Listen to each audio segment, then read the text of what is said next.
होती हैं। तो ये एक इंसिडेंट है, एक तांत्रिक रहा करता था, ओझा हुआ करता था बेसिकली वो। तो वो जो ओझा था वो एक गाँव में रहता था और उसका नाम था बनबीर। बनबीर।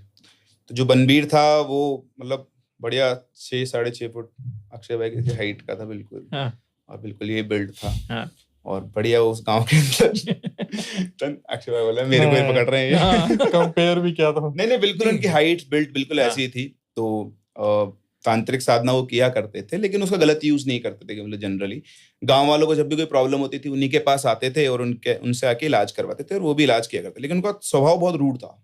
मतलब किसी से तमीज से बात नहीं करना। होता ना कि गांव में एक ही डॉक्टर है, सबका इलाज कर देता है और सबका इलाज फिट बैठता है। तो डॉक्टर का एटीट्यूड आपको पता है कैसा होता है।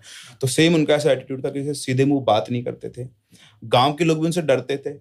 लेकिन गांव का एक नियम था कि हर दिन सुबह शाम उनके खाने का बंदोबस्त हर घर से किसी ना किसी एक घर से होता, जिम्मेदारी लेता था एक दिन का एक घर। तो खाना वो खुद बनाते नहीं थे। और यहाँ जिन्होंने स्टोरी शेयर की उनके दादाजी थे शायद पुराने, मतलब दादाजी परदादाजी, वो इनके एकमात्र फ्रेंड थे। तो ये 2 लोग थे। लेट्स से उनका नाम अशोक है। तो अशोक और बनबीर दोनों दोस्त हुआ करते थे। तो ये सब कुछ बढ़िया चल रहा था। तो एक दिन, अब पहले बहुत पुरानी है जब घड़ियां वगैरह इतना यूज नहीं करते थे लोग, गाँव है।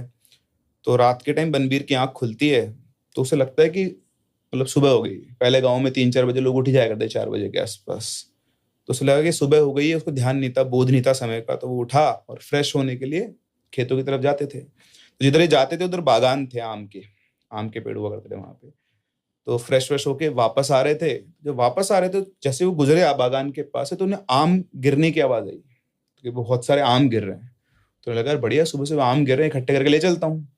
तो वो गए बागान के अंदर और जाकर देखे तो आम पड़े हुए थे। तो वो आमों को इकट्ठा कर रहे थे कि तभी आंख के कोने से उनको उधर कोई दिखा। तो नजर मारी तो देखा कि एक औरत लाल साड़ी के अंदर वहां से चलती हुई आ रही है उनको। अच्छा, इससे पहले उनको रियलाइज हो गया था कि यार अभी तो कोई भी गांव में उठा नहीं है, मतलब मैं गलत टाइम पर हूँ। मेरे हिसाब से भी सुबह होने, क्योंकि जिस टाइम से रोज जाते थे रोजाना तो आधे घंटे पौन घंटे में सुबह हो जाती थी। और अभी तक भी सुबह नहीं हुई थी, रात का अंधेरा हो रखा था। वो समझ गया था मैं गलत टाइम पे उठा हुआ हूँ। तो जैसे वो औरत उसे दिखी, क्योंकि वो खुद तांत्रिक था, तो उसको आभास हो गया कि ये नॉर्मल औरत नहीं है। तो उस औरत ने पीछे आके उनसे बोला कि हम तुम्हारे लिए आम चुग दें, मतलब मैं तुम्हारे लिए आम उठा दूं। तो उसको लगा एकदम से कि यार, तो उसने बिना पीछे मुड़े बोला कि आओ जल्दी जल्दी आम उठाओ, थोड़े आम तुम ले लेना, थोड़े हम ले जाएंगे। तो उसको क्रॉस करके जैसे आगे गई, उसका जो वो था, कुछ भी बोलते हैं, पाजामा टाइप कुछ, उसमें से चाकू निकाला। जैसे वो लेडी आ गई उसने पकड़ी हुई चोटी काट दी। और चोटी काटती और बहुत तेज चल रही है। अब उस जो चोटी थी उस चोटी में उसकी सारी पावर्स थी। तो उसने चोटी को रख के अपनी जेब में रख लिया और फिर उससे